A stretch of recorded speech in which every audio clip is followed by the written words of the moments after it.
पैसे का दर्द, बच्चों के लिए प्रेरणादायक कहानी। सोनू एक मिठाई की दुकान के सामने खड़ा था। उसके हाथ में सिर्फ 1 रुपये का सिक्का था।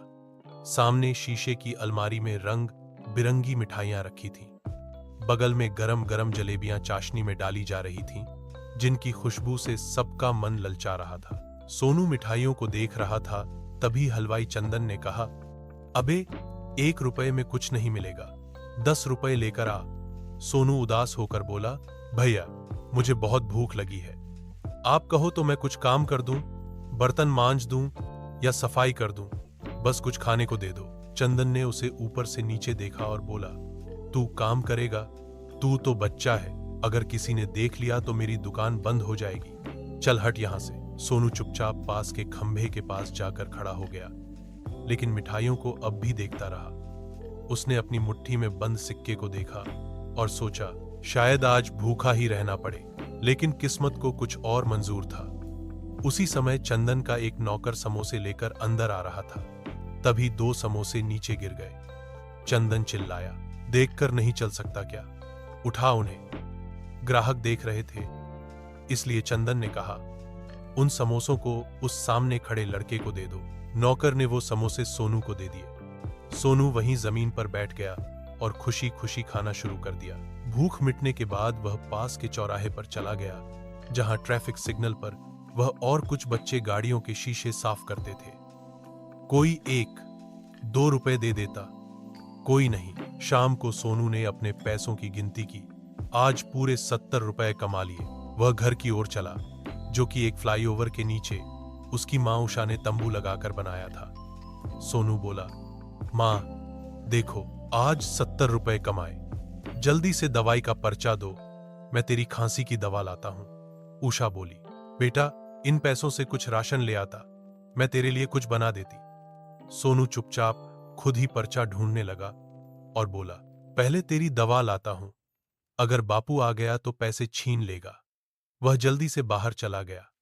उषा सोचने लगी, सच में उसका बाप मोहन सिंह सारा दिन जुआ खेलता है, शाम को पैसे छीनने आ जाता है। अब तो सोनू से भी जबरदस्ती पैसे लेता है।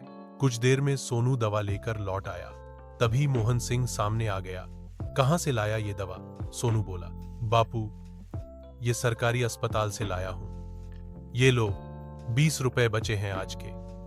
मोहन ने गुस्से में पैसे छीन लिए और बोला, कल से 50 रुपए चाहिए मुझे, झूठ बोला तो देख लेना। उषा ने थके हुए स्वर में कहा, खुद तो कुछ करता नहीं और बच्चे की मेहनत भी छीनता है, अगर मैं ठीक हो गई तो इसे लेकर कहीं और चली जाऊंगी। मोहन बिना कुछ बोले शराब लेने चला गया। उषा ने पूछा, तूने कुछ खाया? सोनू बोला, मां सुबह 2 समोसे मिल गए थे, अब भूख नहीं है। उषा की आंखों में आंसू आ गए। जब तू अपने मां बाप पर सारे पैसे खर्च कर देगा तो भूख कहां से लगेगी? ले, मेरे पास 10 रुपए हैं, कुछ खा ले। सोनू पैसे लेकर चला गया। भूख तो लगी थी, लेकिन वो जानता था, अगर वो पैसे नहीं देता तो मां को मार पड़ती। थोड़ी देर में वह 2 बिस्कुट के पैकेट लेकर आया। एक मां को दिया और एक खुद खा लिया। फिर वो मां के पास सो गया। अगली सुबह शोरगुल सुनकर सोनू की आंख खुली। देखा, मां तंबू के बाहर बैठी रो रही थी और कुछ औरतें पास थीं। सोनू दौड़कर आया और बोला, मां क्या हुआ, क्यों रो रही हो? तभी एक आंटी ने सोनू को बताया, बेटा तेरे पापा कल शराब पीकर आ रहे थे, एक्सीडेंट हो गया और अब वे नहीं रहे। सोनू को एक झटका लगा, लेकिन वो समझ नहीं पा रहा था उसे रोना चाहिए या खुश होना चाहिए, क्योंकि अब जो भी पैसे कमाएगा वो सिर्फ मां पर खर्च करेगा। थोड़ी देर में एम्बुलेंस आई और मोहल्ले वालों ने मिलकर मोहन सिंह का अंतिम संस्कार कर दिया। शाम को सब चले गए। सोनू एक कोने में बैठा था। मां अभी भी रो रही थी। सोनू बोला, मां अब रोना बंद करो, तुम्हारी तबीयत और बिगड़ जाएगी। मां ने सोनू को गोद में बिठाया और बोली, भगवान ने तेरे सिर से पिता का साया छीन लिया।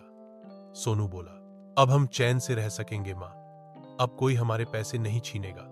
पापा से तो हमें हमेशा एक ही चीज मिली, पैसे का दर्द, लेकिन अब उस दर्द से छुटकारा मिल गया। अब हम अपने पैसों से अपनी जिंदगी चलाएंगे। माँ सोचने लगी, मेरा बच्चा बिना बचपन देखे ही बड़ा हो गया, लेकिन वो सही कह रहा है। उस आदमी ने हमें दिया ही क्या। उधर सोनू सोच रहा था, कल मैं एक गुल्लक जरूर लाऊंगा। जितने पैसे पापा ले जाते थे, अब वे सब उसमें डालूंगा। सीख, मॉरल, सच्चा साहस उम्र से नहीं, दिल से आता है। एक छोटा बच्चा भी बड़ा दिल और जिम्मेदारी निभा सकता है। मेहनत की कमाई सबसे कीमती होती है और उसमें हक सिर्फ प्यार और जरूरत का होता है। अगर आपको यह कहानी अच्छी लगी हो तो वीडियो को एक लाइक जरूर दीजिए और हर हफ्ते नई मजेदार और सीख देने वाली कहानियों के लिए चैनल को सब्सक्राइब करना न भूलिए। चाह बेल आइकॉन भी दबाएं ताकि कोई कहानी छूट न जाए।